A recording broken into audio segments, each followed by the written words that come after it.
Hello, my name is Tony Lawler. Can I share something with you for a moment?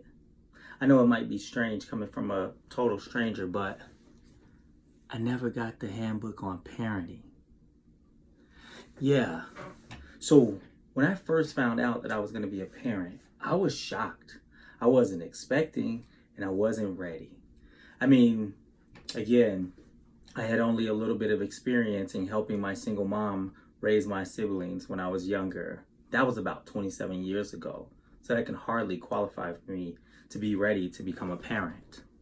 So, anyway, one of the things that I did when I became a parent, I just, thought about doing the things opposite of my parents. I wanted to make sure that I provided a little bit more and better for my child than how I was provided because my mom didn't have a parenting book as well, and she had me when she was 15 years old.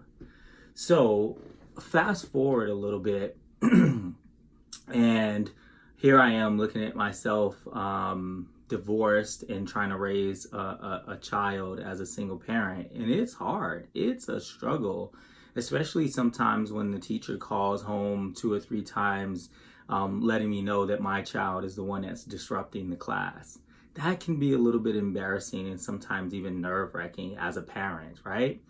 So the question goes to you: who has that parenting handbook? Can you at least let me borrow it? Well, anyway, I just want to ask of all of you that's out there watching this, are you a parent? And if so, have you ever had these type of questions where you asked yourself about your experience or your ability as a parent? So, in a recent movie that I watched called Like Arrows, which started off about a young couple in their early 20s. The lady name was Alice and the gentleman was Charlie, and they had just found out that they were about to be parents. And of course, Alice was so afraid. She just was freaking out, thinking about what her mom might say. And plus, she wanted to be a better parent than her mom. But anyway, they decided to get married and move forward and agreed to have a child. And so at the hospital, one of the nurses had mentioned to Alice after she had made a comment that she didn't know what to do as a parent. So the nurse told her, why don't you start by going back to church? And so, of course, Charlie and Alice did attend church. And so they raised their son at the time, their oldest son. They raised Ronnie, and then they had a daughter named Katie. And so they raised them as good children as best as they could. They were a good, godly family and couple. And so, but Katie started having and acting out in school, and Alice was just having a really hard time because one of the things that was going on within this Christian family was that Charlie was always at work, always busy with work. I don't know if any of you ever had any issues like that before, or if that sounds familiar, right? And so here you have Charlie not spending a lot of time with his family. And then as Ronnie grows up, Ronnie is on his way out to drive to college. And of course, dad is not there to see him off. Ronnie's upset. He gets into an argument with his mom. Of course, she finds some illegal drugs in his car and finds a book that he's sort of searching some other options outside of being Christian. And so he drives off and they never see Ronnie again for the next 30 years or so. And then Katie starts to act out and she's looking for attention. So she starts to sneak out of the house, and she's actually was caught trying to date a college guy again. And she mentioned that she was doing it all just for attention because her dad wasn't really around. And so here you have this family, this sort of good family that is basically splitting apart, all because dad is not really there and mom is doing a lot of work. And so the family dynamics or the structure or the culture of the family, as you can see from the examples that I'm explaining to you, is just kind of like falling apart, right? And so one of the family friends spoke with Charlie and convinced him to attend a parenting class. And so at this, they decided to go, and this parenting class taught them a lot about using this tool called the arrows to be able to communicate with the family and focus on the family matters and situations. So again, Charlie was a little bit nervous and skeptical about if the family would change. And then Alice reminded him that God needs to be the center and not just a part of their life. And so what ended up happening is that Alice started to become happier. The family was happier. The husband was helping out a little bit more, spending a lot of time with them. And so when viewing this film, I took an approach of viewing it in terms of just watching the film and focusing on the film first, and then the experience of that film before I started to look at the theological dialogue that I was obviously needed to look at.